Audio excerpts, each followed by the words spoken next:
नमस्कार दोस्तों। आज का हमारा टॉपिक रहेगा ऑटोमेटिक सिग्नल। ऑटोमेटिक सिग्नल प्रणाली से जो है जितने भी फैक्ट्स होंगे और जितने भी जानकारी होगी हम विस्तृत रूप से देंगे। तो चलिए इसको हम शुरू करते हैं। ऑटोमेटिक सिग्नलिंग सिस्टम, ये जो है ऑटोमेटिक सिग्नलिंग सिस्टम है क्या और इसकी आवश्यकता क्यों पड़ी।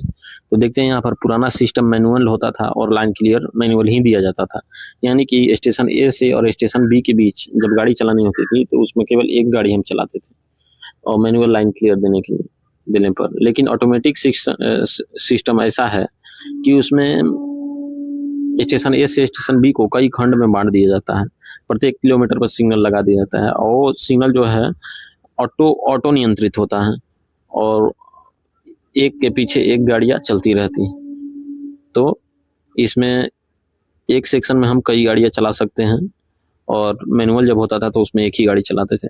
ये देखिए स्वचालित संचालन यानी ऑटोमेटिक संचालन। ट्रेनों का मूवमेंट स्टेशन मास्टर के बजाय ट्रैक सर्किट या एक्सेल काउंटर द्वारा स्वतः नियंत्रित होता है और इसका उद्देश्य जो है सुरक्षित दूरी बनाए रखते हुए सेक्शन में अधिक ट्रेनें चलाना यानी लाइन कैपेसिटी को बढ़ाना, ह्यूमन एरर में कमी, मानवीय भूल को खत्म कर फेल सेफ सिद्धांत पर कार्य करता है ये ऑटोमेटिक सिग्नल।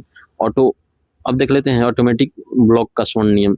ये जो है इसमें ओवरलैप जो होता है यानी कि ये पर्याप्त दूरी जो होती है वो डबल लाइन में 120 मीटर होता है और सिंगल लाइन में ये 180 मीटर होता है। यदि सिंगल लाइन का ऑटोमेटिक सेक्शन है तो उसमें 180 मीटर रहता है। अब देख लेते हैं GR 9.01 जो है ऑटोमेटिक सिग्नल तब तक ऑफ या हरा या पीला नहीं हो सकता जब तक कि लाइन न केवल अगले स्टॉप सिग्नल तक बल्कि उसके आगे पर्याप्त दूरी तक साफ न हो। जैसे मान लीजिए कोई गाड़ी चलानी है, जैसे मान लीजिए ऑटोमेटिक सिग्नल इस तरह से लगा दिया गया तो इस सेक्शन में गाड़ी है, ठीक, तो ये सिग्नल जब तक ऑफ नहीं होगा जब तक कि इस सिग्नल के आगे पर्याप्त दूरी तक कोई गाड़ी न निकल गई हो तब तक ये न ऑफ नहीं होगा, नहीं तो ये रेड ही रहेगा। अब देख लेते हैं ये ट्रैक सर्किट जो है ट्रैक सर्किट द्वारा नियंत्रित होता है automatic signal. Train detection, track पर ट्रेन की मौजूदगी से सिग्नल स्वतः रेड हो जाता है। अब देखते हैं 4 एस्पेक्ट सिग्नलिंग, ट्रेन के पीछे सिग्नलों का क्रम जो होता है। अब देखते हैं जैसे मान लीजिए कि किसी ट्रेन को ये ग्रीन मिला तो आगे क्या मिल सकता है, आगे डबल येलो मिल सकता है, उसके आगे क्या मिल सकता है, सिंगल येलो मिल सकता है, उसके आगे रेड रहेगा। यानी उसको अचानक से रेड नहीं मिलता है। जब उसको ग्रीन है तो अपना नॉर्मल स्पीड में चलेगा और प्रत्येक जोन का डबल येलो पर अलग अलग स्पीड है और सिंगल पर भी अलग, सिंगल पर सामान्यतः 30 kmph रहता है लेकिन अभी हाल ही में बढ़ाया गया है और हाई स्पीड ट्रेन के लिए अलग होता है और मेल एक्सप्रेस के लिए अलग होता है और मालगाड़ियों के लिए अलग अलग होता है।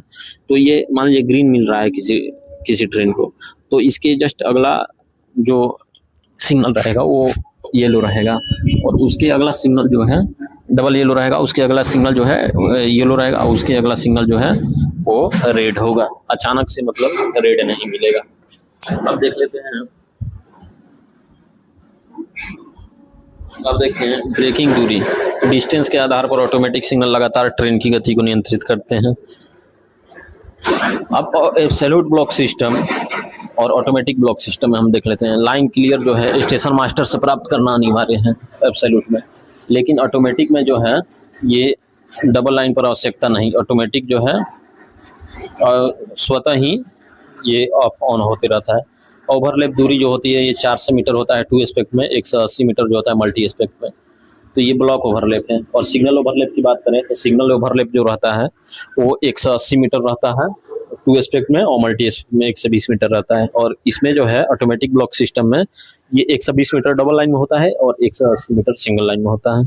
सिग्नलों का प्रकार जो है ये एब्सोल्यूट में केवल मैनुअल सिग्नल होता है और इसमें ऑटो, सेमी ऑटो और मैनुअल का मिश्रण रहता है। अब देखते हैं सिग्नल को अधरोटी T3693 भी मिलना अनिवार्य है तभी पार कर सकते हैं। और इसमें जो है 1 मिनट दिन में और रात में 2 मिनट रुककर हम 10 या 15 kmph की गति से अधरोटी बिना अधरोटी के पास कर सकते हैं। अब सिग्नल की पहचान देख लेते हैं। अब जैसे ऑटोमेटिक स्टॉप सिग्नल, सफेद डिस्क पर काला ए पूर्णतः ट्रैक सर्किट द्वारा संचालित स्टेशन सीमा के बाहर। ये ए जो होता है ये सफेद डिस्क पर काला अक्षर से ये मार्कर लिखता है, ये फुल्ली ऑटोमेटिक रहता है। और सेमी ऑटोमेटिक स्टॉप सिग्नल देख लेते हैं। ये काले जलने बुझने वाला ये मार्कर होता है। ये जल रहा है तो ऑटोमेटिक की तरह कार्य करेगा, और ये बुझा हुआ है तो मैनुअल की तरह ये कार्य करेगा। और ये काले पर सफेद डिस्क से काले डिस्क पर सफेद अक्षर से लिखा रहता है। ये सेमी ऑटोमेटिक रहता है। और मैनुअल स्टॉप सिग्नल रहता है, इस पर कोई मार्कर नहीं होता है, बिना अधरोटी के लाल पार नहीं किया जा सकता है। आगे देखते हैं गेट प्रोटेक्शन। ए और एजी मार्कर का अर्थ देख लेते हैं। ए और एजी मैट्रिक्स। यहाँ पर ए जल रहा हो तो एजी बुझा हो तो गेट बंद है और आगे का पॉइंट सेट और लॉक है, यानी सब कुछ ठीक है। यानी ए जले तो समझिए कि सब कुछ ठीक है और गेट बंद हो सकता है। यहाँ पर देख लेते हैं ए बुझा है। ए जब बुझा है और एजी जल रहा है तो पॉइंट सेट एंड लॉक है, लेकिन गेट खुला या खराब हो सकता है। और दोनों बुझे हैं तो गेट खुला या खराब है, पॉइंट भी सेट नहीं है, सिग्नल पूरी तरह मैनुअल है। और यहाँ पर दोनों जल रहे हैं तो तकनीकी रूप से असंभव या डिफेक्टिव सिग्नल माना जाएगा, यानी कि दोनों एक साथ नहीं जल सकते हैं। और ए जल रहा है तो सब कुछ सही है, ए बुझा है, एजी जल रहा है तो पॉइंट सेट लॉक है लेकिन गेट खुला है। और ए जल रहा है, एजी बुझा है तो गेट बंद है और आगे का पॉइंट सेट है और लॉक है, यानी सब कुछ ठीक है। तो स्टेशन सीमा के बाहर गेट पर पीला जी बोर्ड और सफेद ए मार्कर एक साथ होते हैं। ये देखते हैं विशेष सिग्नल, यानी modified mid section semi auto signal. ये जो है किसी भी सिग्नल को, यानी मिड सिग्नल को बनाया जा सकता है, और ये आईबी की तरह काम करता है। और इसमें देख लेते हैं आईबी, और इसमें क्या है कि आईबी जो है पिछले स्टेशन से नियंत्रित होता है, लेकिन ये मिड सेक्शन मॉडिफाइड जो होता है ये अगले स्टेशन से नियंत्रित किया जाता है। और उपयोग जो है दो स्टेशनों के बीच अधिक दूरी होने पर, मुख्य रूप से कोहरे या खराब दृश्यता के दौरान ये उपयोग किया जाता है। जब भी ज्यादा कोहरा पड़ने लगता है तो इस तरह का प्रयोग किया जाता है। तो एक सेक्शन में केवल दो ही गाड़ी चलेगी, एक ये मॉडिफाइड सिग्नल के पीछे रहेगी और एक इसके आगे हो सकती है। और पहचान देख लेते हैं। आयतकार नीली प्लेट पर दो सफेद पट्टियां प्लस ए मार्कर प्लस टेलीफोन, यानी ये नीले पर दो सफेद पट्टियां रहती है और ये पर दो सफेद पट्टियां, ये मार्कर भी रहता है और इस पर टेलीफोन भी रहता है। वर्किंग जो है इसका, सामान्य मौसम में ऑटोमेटिक सिग्नल की तरह कार्य करता है और खराब मौसम में ये मार्कर बुझा दिया जाता है, जिससे यह एब्सोल्यूट ब्लॉक सिस्टम की तरह काम करता है। The play book Lal on automatic signal पर ट्रेन चलाने के नियम देख लेते हैं। दिन में 1 मिनट प्रतीक्षा किया जाता है, लाल सिग्नल ए मार्कर पर ट्रेन अगर रुकती है तो, और रात में 2 मिनट प्रतीक्षा करके आगे बढ़ा जा सकता है। दृश्यता साफ है तो अधिकतम 15 kmph और दृश्यता खराब है तो अधिकतम 10 kmph। लंबी सीटी बजाकर चला जाता है। अगले सिग्नल तक किसी भी अवरोध से पहले रुकने के लिए तैयार रहा जाता है। अगर इस तरह की, अगर लाल में पार किया जाता है तो अगले सिग्नल तक किसी भी अवरोध से पहले रुकने के लिए तैयार रहें। The fail safe signal fail होने पर, अब देख लेते हैं टीए 912। टीए 912 जो है कब जारी होता है? जब सेक्शन के सभी ऑटोमेटिक, सभी नहीं, कोई भी ऑटोमेटिक सिग्नल खराब होता है तो ये जारी किया जाता है। लेकिन यहाँ पर ये है, जब कंचनजंगा एक्सप्रेस जो है हादसा हुआ था उस समय, उसके बाद जो है टी 912 को सस्पेंड कर दिया गया और उसके बाद करेक्शन स्लिप आया और उसमें ये कहा गया कि टी 912 जो है जारी नहीं किया जा सकता, और जब भी जारी किया जाएगा तो ये अकेले नहीं जारी किया जाएगा, इसके साथ में कोई ना कोई फॉर्म जारी किया जाएगा। इसका नियम है, चालक सभी लाल सिग्नलों को पार कर सकता है लेकिन गति सीमा 15 या 10 kmph अनिवार्य है। नेक्स्ट देख लेते हैं T3693B। ये कब जारी होता है? जब मैनुअल स्टॉप सिग्नल या सेमी ऑटोमेटिक, जब ए मार्कर बुझा हो के फेल होने पर, स्टेशन मास्टर द्वारा जारी लिखित पर अधिकार है ये। और ऑटोमेटिक सिग्नल फेल होने पर टी 912 दिया गया था, लेकिन ये कंचनजंगा एक्सप्रेस हादसा में, लेकिन गति सीमा का उल्लंघन हादसे का कारण बना। अधरोटी का मतलब असीमित गति नहीं है। इसमें हुआ ये था कि ये जब ऑटोमेटिक सिग्नल खराब था तो टी 912 प्रत्येक गाड़ी को दी जा रही थी। तो 4 गाड़ी तो माल गाड़ियां क्रॉस कर गई मैक्सिमम स्पीड में अपना टी 912, लेकिन ये कंचनजंगा एक्सप्रेस हो गई तो खराब सिग्नल देखने के बाद वो रुक गई वहां पर। और पिछली जो गाड़ी, जब छठी गाड़ी आ रही थी पीछे से, तो वो जो है वो अपना नॉर्मल स्पीड में चल रही थी क्योंकि उसको टी 912 मिला हुआ था। तो वहीं जब कंचनजंगा वहां पर रुकी थी और पीछे से आकर वो मालगाड़ी जो है कंचनजंगा को टक्कर मार दी, यही हुआ था। इसी के बाद जो सीआरएस जांच पर बैठा उसमें टी 912 को सस्पेंड कर दिया गया था और उसके बाद कहा गया, जब करेक्शन स्लिप आया तो उसमें कि टी 912 अब अकेले जारी नहीं किया जाएगा। The inside signal red logic देख लेते हैं। ये HR है, 1 ब्लॉक साफ होने पर पिकअप और 2 ब्लॉक साफ होने पर पिकअप डबल येलो, और DR 3 ब्लॉक साफ होने पर पिकअप, यानी कि ये ग्रीन होता है।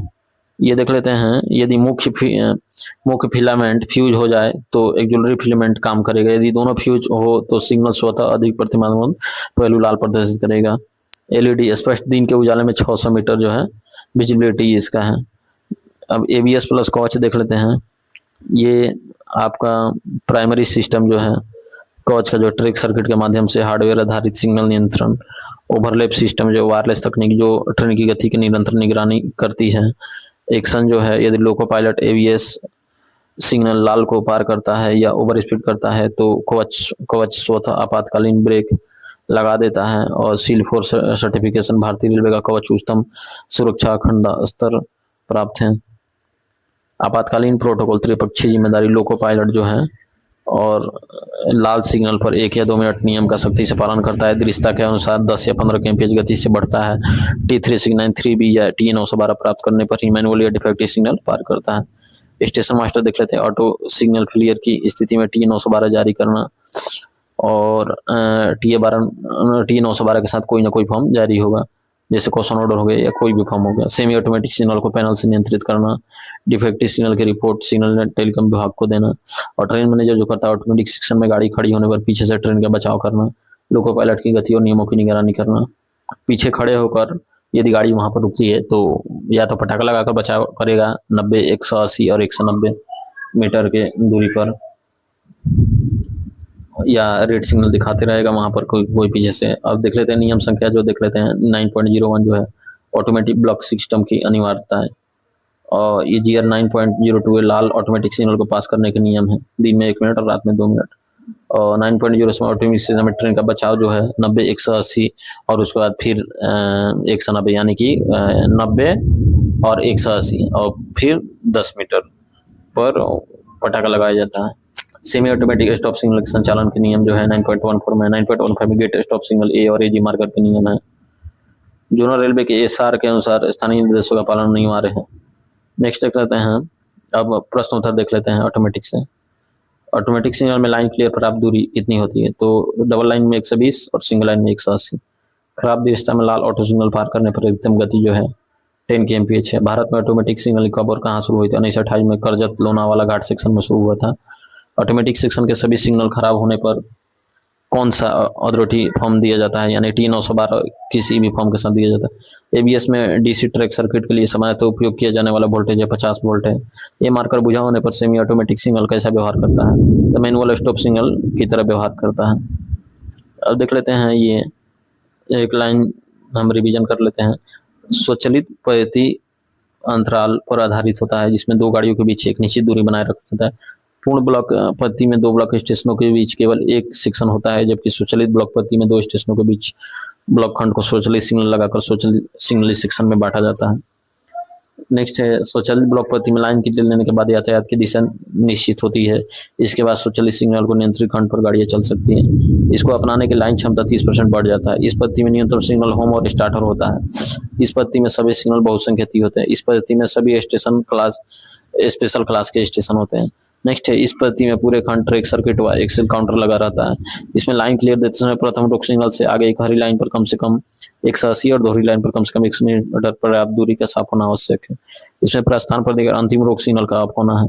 आने वाली गाड़ी की दिशा सेंटिंग करने की अनुमति नहीं होता है। खराब सिग्नल के लिए अग्रिम अधिकार देना प्रतिबंधित है। अवरोध की स्थिति में प्रोटेक्शन जो है 90, 180, 190 मीटर पर पटाखा लगाकर किया जाता है। अब देख लेते हैं डबल लाइन पर स्वचालित ब्लॉक पद्धति की आवश्यक बातें जो है।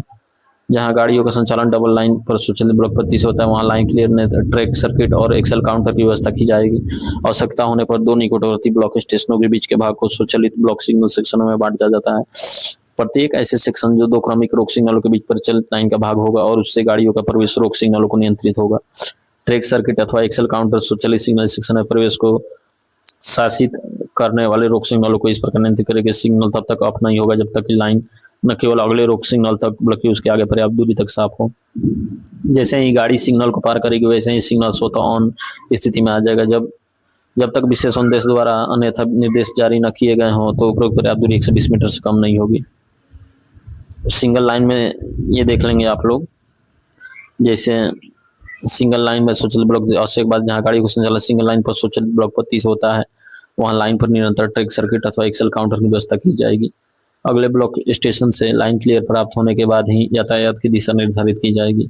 यातायात की दिशा निर्धारित हो जाने के बाद ही कोई गाड़ी दूसरे ब्लॉक स्टेशन के लिए प्रस्थान करेगी।